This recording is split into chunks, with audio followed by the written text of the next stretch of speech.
The charities are afraid to speak anymore. The fraudulent calls they have made, the Duffy affair, the prorogation scandal, the omnibus bill scandal, the millions in propaganda they are spending, income splitting, $12 billion only for 14% of the families.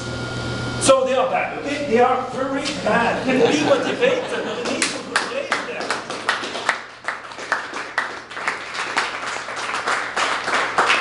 Beyond all these numbers, there is a pattern. And the pattern is, in order to govern well this complex country, Canada is a great country, but it's a very complex one. You know what? In order to be good in government, you need to believe in the government. And the problem with Mr. Harper and the Conservatives, they don't believe in it. They believe in using the government to manipulate the people to get their vote. But to use the government in order to build a strong society, they don't believe in it. They think the private sector will do it alone. So you cannot govern this way. You need to understand the market economy and to understand the government and how to make them working together. This is the liberal way. And it's true in about everything. I guess I will have questions on this bill, C-51. It's very simple, it seems to me. Canadians need more security because the terrorists have more tools to be a threat with all the technologies that we have today. So, okay, we'll provide more security. But if you provide more security, that means you need more tools to the spy agency and the RCMP. So at the same time, you need to protect more the privacy of people. So the NDPs only care about privacy and civil rights. The Conservatives care only about security. And who will bring the two together if it's not the Liberals? So it's the same pattern about the economy and the government, about security and civil rights. We, the Liberals, are the best to bridge people and ideas. And I think it's because we're the first party to know how to bridge francophones and anglophones in this country. It's the way we build our ability to bridge ideas and ideals. Quand on a mis les Français et les Anglais ensemble, après, we became the champion of multiculturalism with the same idea. How can we bring people together? Because Canada is a complex country. Canada works only if this diversity becomes a strength. And it's why we need Justin Trudeau and Randy and all of us able to help our country, not only the opposition anymore, will not survive to 4 years more, to watch these guys with their bad bills and their dismissive way to not work with Canadians and to manipulate everyone. Thank you very much for your motivation, your convictions, your hard work. We need to win, and we will win. Thank you very much.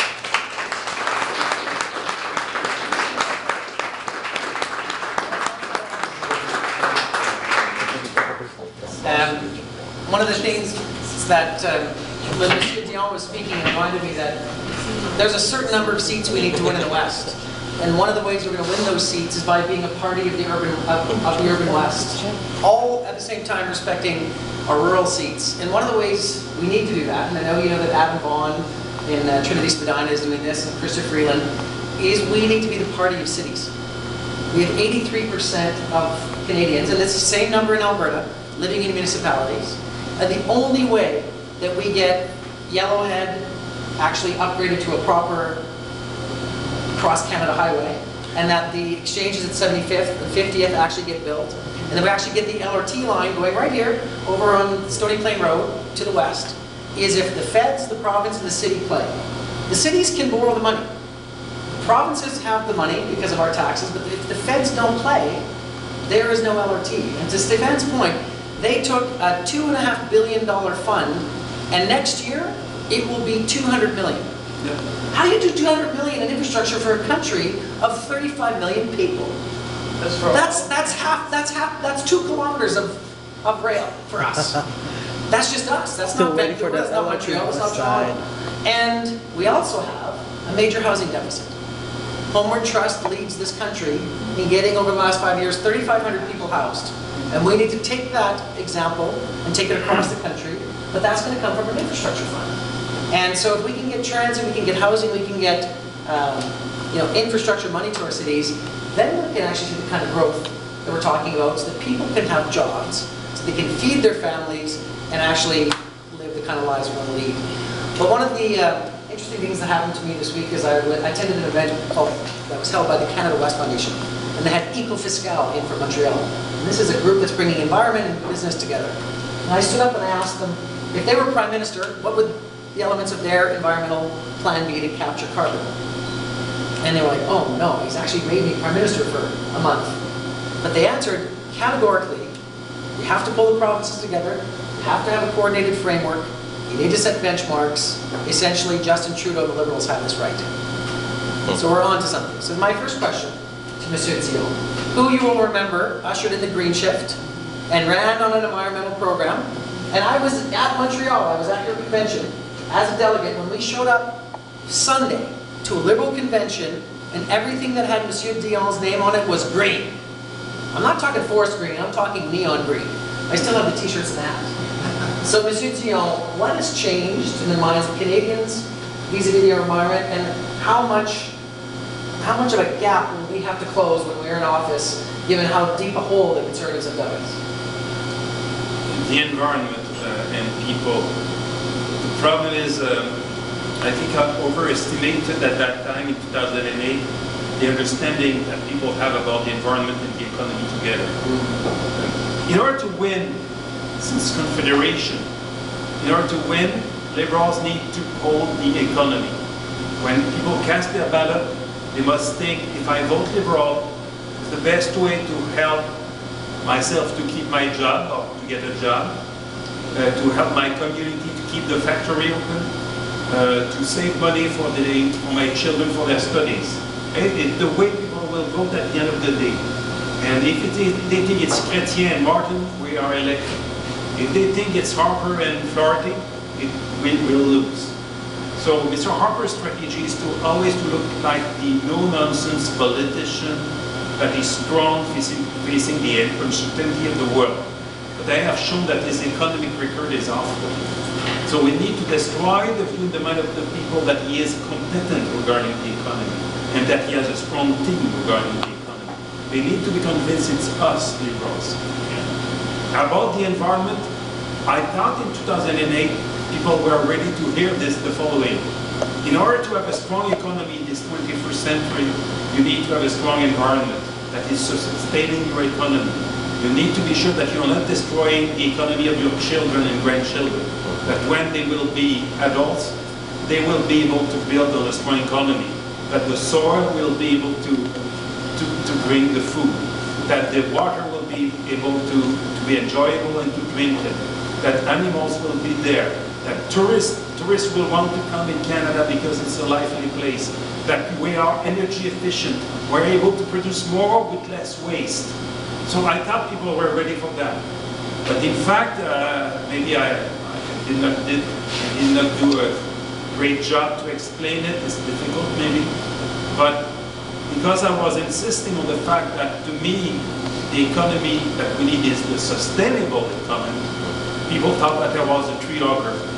And in my personal ratings, where I was the weakest was easy close to my priorities.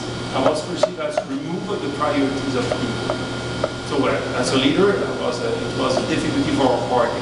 Last time with Mr. Nassif, it's even worse. We did not try to speak about the economy. We tried to have a kind of NDP-led, NDP-light platform, all about families and good things, tuition fees and caregivers, and all this is very good. But the only leader who was speaking about jobs and the economy was the Conservative leader. You cannot win this way. So next time, Justin is remotivated, as you know, to campaign on the middle class, the economy, skills, training, and he will speak about the environment, but he will need to be careful, because if you speak too much about the environment, it's pretty sad what I'm saying. It's contrary to all my beliefs. But if you speak too much about it, people will think that we Liberals are asking them a sacrifice. And they love the environment until you ask them to show their wallet. And then, no, it's not for me to pay for polluters, and I'm not polluting, it's the big guys who are polluting. It's what the NDP is telling them in addition to it. So I think will be much better than the Conservatives on the environment, but I don't think it will be our main team to be elected. It's very helpful. Do you want to, sure, go ahead. Well, I can't help it. When you talk about the economy and the environment, you put them in the same sentence and you're in Alberta. It doesn't matter whether you're in Calgary or Edmonton or Lethbridge, we're all thinking the same thing. We've got lower oil prices. It's had a huge effect on the economy. All the businesses here feel like they're on a standstill. So what I'd like to hear is just more about what the Liberal approach, what the Liberal policy will be in terms of, you know, the oil sands and the economy and going forward. Because I think sometimes there's a concern that Liberal might mean getting a lot tougher on the oil sands in a way that is harmful to the economy. So that's just a perception. So I'd love to hear what you have to say about that. What I think is, if we would have accepted my plan in 2008, nobody around the world would boycott Canadian oil, because it will not be perceived as dirty oil anymore. To the contrary, we would be celebrated as, oh, you want to do something about climate change and clean energy? Look what they have done in Canada. That's what I think. Let me give you some before I go to Nathan. And in addition to it, you just said we need to diversify. One of the best ways to diversify is to invest in clean energy. Because if you come with let's say, a carbon price on energy, on CO2 emissions, then investments will come in Canada. But it will not come so much in Quebec or in Ontario. They will come here in Alberta to find technologies to decrease the footprint. And at this very moment, let's say you're a business person, a CEO in energy, in oil patch, and then you say, well, today I'm taxed on my profits.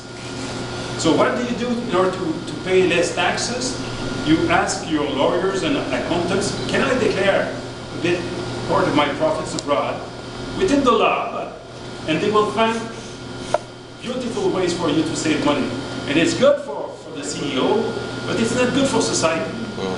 So assume that you stop to tax them so much on their profits, and you start to tax them on their pollution.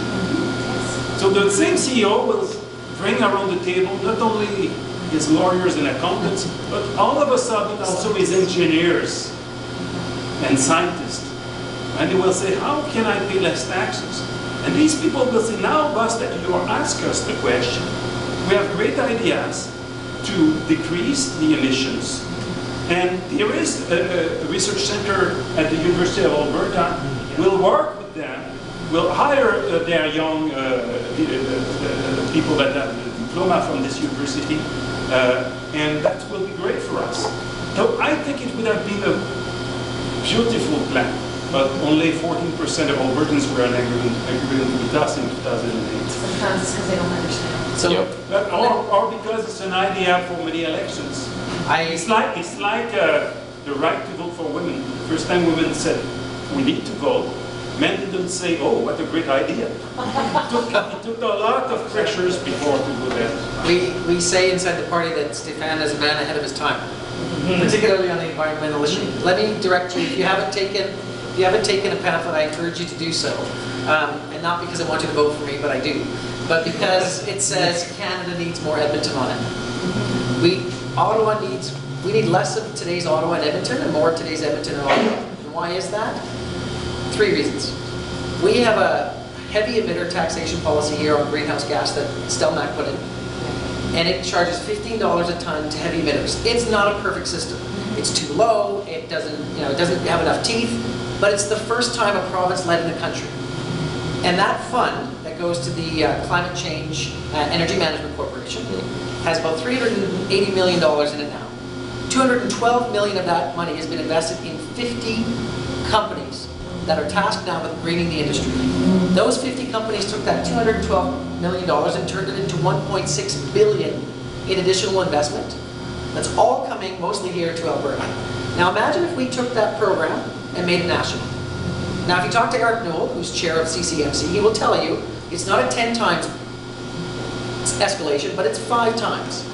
So we'd have a $1 billion fund, we'd have 250 companies with money to the tune of about 100 million, and we'd have attracted somewhere around $8 billion in private sector capital. That is a significant economy boost. So that's one of the answers. We have to build pipelines. We have to go west, we have to go south, and we have to go east. And which of Stephen Harper's policies has helped us do any of that? Goose egg. And so, energy east is important, something to the west is important, and so is figuring out some way to go to the south. Because here's what's happening, folks. Every day on the rails, right there in Yellowhead, 1 million barrels of oil pass through our city. 1 million barrels of oil pass through our city every day until we get those pipelines built. And until we get something resolved in the United States, even at $75 a barrel, we're losing $35 million a day in the haircut that the Americans are giving us. So how many schools do you get for that? How many community centers do you get for that? How many hospitals do you get for that? And on diversification of the economy, I will leave you with this. Every 10,000 people that we can attract to our country leads to about $1 billion in GDP. There are tens of thousands of people that want to come to our country right now and are prevented to do it because of a monopoly that Air Canada has on landing rights in Pearson. If we could get 1 million people more coming to Canada, we would have $10 billion more to play with. That is a lot of GDP. And so every single time the Conservative government has been followed by a Liberal government, in our country the Liberal government's cleaned up the economic mess. And we're going to have to do the same thing again. So if the only thing you tell your folks is Liberals are pro-pipeline, pro-environment, pro-economic diversification, and here's one for your back pocket. Syncrude was actually created by a Liberal national government and the governments of Ontario and Alberta. You want to shock your Conservative friends? Tell them that, and they will just not know what to say. They'll probably talk about the Oilers. Nathan, what's your question? One of the fascinating economic questions that I think I haven't been hearing an answer to, or even a discussion on, is we feel acutely the effects of 55% reduction in oil prices. But we don't talk about the fact that the province of Alberta has given out $110 billion in revenue to Canada in the last 6 years through equalization payments. That's a staggering number. When you think that Ontario receives $14 billion and Quebec receives $19 billion, that $21 billion that Alberta gives to nationalization goes a long way to do that. Where's that discussion? And who's going to fill that gap when potentially the 3 western provinces that were half provinces, you're going to have 1? Who's going to pay the bill? So, this is not the candidate sidestepping the question, but we do have the longest serving intergovernmental affairs. But I will say one thing, because Stephane doesn't need any time to get his thoughts together. The fact that we're going to have less means that all the votes will be lower, right? So the threshold for those payments will go down. And the only thing I say when somebody raises equalization payments is until 51, Alberta was a have-not province. Until 1951, from 1867, from 1905 to 1951, Alberta was a have-not province. So these cannot be seen in short economic terms, but have to be seen over the history of our confederation. Monsieur l'Ancien Ministre. But this is the answer. The answer is, it's a formula called, like President Reagan said once, I want all the Americans to be above the average. It's a formula to bring everybody at least at the average. So if you're below the average, you receive money not from Alberta, but from the federal government, but Alberta will not receive money, only pay money. Yeah. That's the way it works. But if Alberta has less revenue, and if the poorer provinces and the richer provinces, the gap is decreasing, that means the equalization payments will be less. Forever.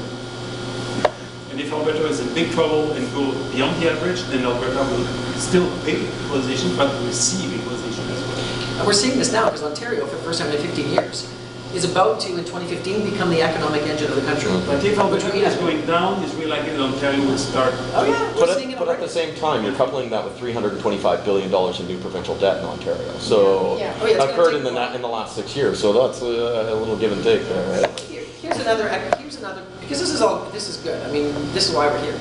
here's another piece that I say on the doors, because it comes up. And I gotta tell you, I've knocked 6,000 doors, and have met a lot of folks at Edmonton Center. I've heard 3 times somebody raise the National Energy Program. So I'm happy, because I thought I was gonna hear it 300 times. But here's what Monsieur Trudeau's already said: bad policy for the time, we all understand that. But let's remember a couple of things. Pierre Trudeau and Peter Lougheed signed that agreement. Nobody could see the floor of oil going out and the shocks that were happening in 1970. We understand that. Now let's put a number on it. $20 billion went from Alberta to the rest of the country, okay? Shocking amount of money, and we had terrible times in the 80s, I know because I lived through them. That said, in 1990s, when Anne McCullen was Minister of Natural Resources, she met with the Canadian Association of Petroleum Producers and changed the royalty framework for the way oil sands functions. Before, they had to start paying royalty as soon as they started pulling oil out of the ground. But Anne worked with CAP to say, wait a second, why don't we only pay royalties once all of our capital costs have been made up? Then it's full royalty.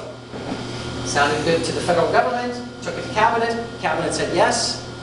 Since that decision, $178 billion of investment has flowed to our province. So I like to say the modern Liberals have made up for a bad policy of our Liberal ancestors to the tune of 9 times. And that economic engine continues to go today. Yes, and I don't know if we need to revisit the past. Do you want? Because I think we are far too defensive on it. The National Energy Program was not a bad policy. But if people don't want to say it's a bad policy, move on and speak about something else. But at that time, first it was not against the West, because Saskatchewan and British Columbia had no oil at that time. It was 9 provinces thanking Alberta. And why Mr. Lougheed had champagne with Mr. Trudeau is that they had a deal that if the price was going down, then Alberta would be compensated. And when Alberta had difficulties, well, at the same time Texas was going down as well. It was not for the Canadian National Energy Program. So I would be ready to make a historic debate about that, but I guess there's no need. But it's good to remember what Madame McLellan did after indeed.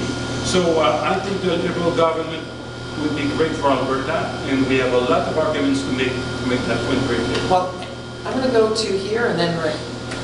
I wanted to pick up your reference to Stephane. Sure. He was my MLA in Temple 3 or 4 years ago. Sure. And I know, that, unfortunately, that program that he brought and various others were supported was basically the things that contributed to his demise. And that was the Calgary, frankly. He showed leadership. The Calgary oil patch. There was unfortunately an economic downturn because he had a majority of Albertans, up to 80%, supporting the increase in the royalties, which every single government has done before. But that was where the birth of Daniel Smith and Wild Rose was. He lost it. He did. So I guess my question is to Stephane, and back to your reference to Anne McCullen, what's the preemptive strategy? Say straight. What's the preemptive strategy that we can do to bargain with, because the issue is coming from there. I do recall something that Jeff Simpson said before when Harper was in very early, saying that they were begging for guidelines. They said, we don't mind paying our thing, but Stephen Harper said it's not the job of the government to establish guidelines. But so they've got used to being without them now. What do you see the phase in that can keep the type of a kickback that killed the program that you said wasn't perfect, but it was the same Which program? So this is the one we're talking about where there's a tax on carbon for heavy emitters here. Yeah. So what are we talking about where are we going to head with what Justin's talked about in terms of our national framework and working with the provinces? And how do we get away from targets but actually set some meaningful benchmarks? The strategy Mr. Trudeau is proposing is we had the leadership in 2005. You hosted the Montreal conference. Yes, the Liberal government had the leadership. The federal government at the time was the leader. But a decade after, federal government is a laggard. And who took some leadership? These provinces, especially British Columbia, I would say. But a bit Alberta, a bit Quebec, Ontario,